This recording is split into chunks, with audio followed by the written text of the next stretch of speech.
క్రీడలకి ప్రపంచాన్ని మార్చే శక్తి ఉందని చెప్పి నెల్సన్ మండేలా అనేవాళ్ళు. సచిన్ టెండూల్కర్ ఇప్పుడు ఛత్తీస్‌గఢ్‌లో ఈ మధ్య పర్యటన చేస్తున్నారు. స్పోర్టింగ్ కల్చర్ పెరగడానికి ముఖ్యంగా క్రికెట్ కల్చర్ పెరగడానికి చాలా కృషి చేస్తున్నారు. స్పోర్ట్స్ అనేది ఒక ఎమోషన్ అని చెప్పుకోవచ్చు. ఎంతమందినైనా దగ్గర కలిపే ఒక బాండింగ్ అని చెప్పుకోవచ్చు. ఛత్తీస్‌గఢ్‌లో దంతెవాడ ప్రాంతం మనకు తెలుసు ఒకప్పుడు అక్కడ లెఫ్ట్ వింగ్ ఎక్స్‌ట్రీమిజం విపరీతంగా ఉండేది. ఆ ప్రాంతంలో ఒక వైబ్, కొత్త వైబ్, అందరిని కలుపుకెళ్ళే వైబ్, యువతని కొత్త మార్గం వైపు పయనించేలా ఒక ప్రయత్నం. ఇదే మైదాన్ కప్. సచిన్ టెండూల్కర్ ఫౌండేషన్ మరియు మాందేశీ ఫౌండేషన్ అక్కడ చాలా స్కూల్ ప్లే గ్రౌండ్స్ మీద దృష్టి పెడుతున్నాయి. అంతేకాదు 13 రకాల స్పోర్ట్స్ ప్లే గ్రౌండ్స్ డిఫరెంట్ 13 రకాల డైవర్స్ స్పోర్ట్స్ కోసం ప్లే గ్రౌండ్స్ నిర్మిస్తున్నారంట.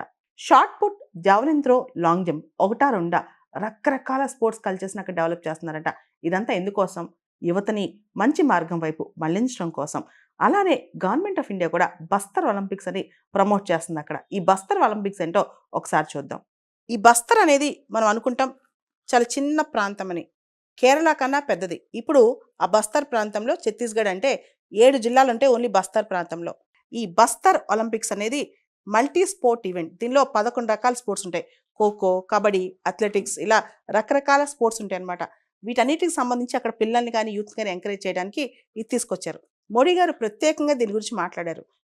ప్రధానంగా అమిత్ షా గారు కూడా 2036 కల్లా 2036 కల్లా ఎప్పుడైతే భారతదేశం అహ్మదాబాద్లో ఒలింపిక్స్ హోస్ట్ చేయాలని ఆలోచిస్తుందో ఆ టైంలో బస్తర్ నుంచి కనీసం ఒక్క అభ్యర్థైనా మెడల్ సాధించాలని చెప్పి ఆయన టార్గెట్ పెట్టారనమాట.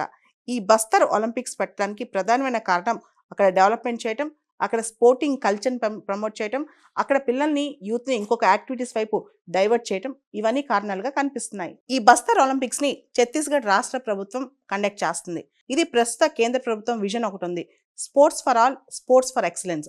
ఈ విజన్ ఆధారంగా బస్తర్లో కూడా ముఖ్యంగా ఈ ప్రాంతాల్లో పిల్లల్ని కూడా ఎంకరేజ్ చేయడానికి ఈ గేమ్స్ పెడుతున్నారు. ఒకటి, బస్తర్ ప్రాంత ప్రజల్ని యువతని జాతి ప్రయోజనాల్లో ఇంటిగ్రేట్ చేయటము, దాంతోపాటు స్పోర్ట్స్ కల్చర్ని ప్రమోట్ చేయటం. ఈ బస్తర్ ఒలింపిక్స్ యొక్క మాస్కట్స్ అంటే చిహ్నాలు వైల్డ్ వాటర్ బఫెలో మరియు హిల్ మైనా. ఇవి రెండు కూడా వైల్డ్ వాటర్ బఫెలో ఛత్తీస్గఢ్ రాష్ట్ర ఎనిమల్, రెండోది హిల్ మైనా ఛత్తీస్గఢ్ స్టేట్ బర్డ్ అనమాట. IUCN international union for conservation of nature and natural resources ప్రకారం వైల్డ్ వాటర్ బఫెలో ఎండేంజర్డ్ లిస్ట్లో ఉంది. అదే హిల్ మైనా అయితే లీస్ట్ కన్సర్న్ లిస్ట్లో ఉంది. ఈ మొత్తం బస్తర్ ఒలింపిక్స్ యొక్క లోగో, అక్కడ బస్తర్ వాళ్ళ ఆ ప్రాంతంలో ఒక ట్రెడిషనల్ మ్యూజిక్ ఇన్స్ట్రుమెంట్ ఉంది, తుర్హి అని చెప్పి.